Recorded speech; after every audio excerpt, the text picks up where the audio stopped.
Most people get Aruba ESIMs wrong by assuming they all offer the same coverage and speed.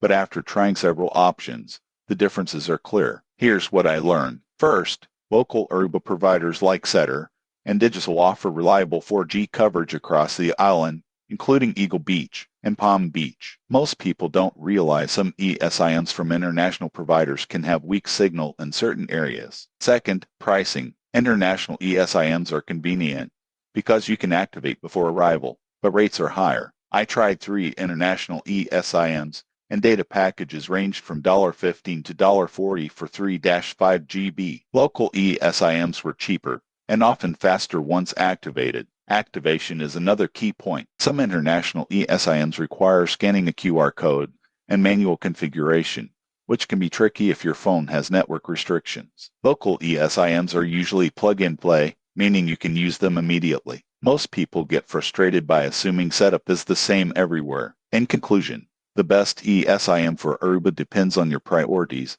convenience before arrival versus local speed, and price. For short trips, international ESIMs work fine. For longer stays, local providers give better value and coverage. Subscribe for more travel tech reviews so you can stay connected on your next trip without surprises.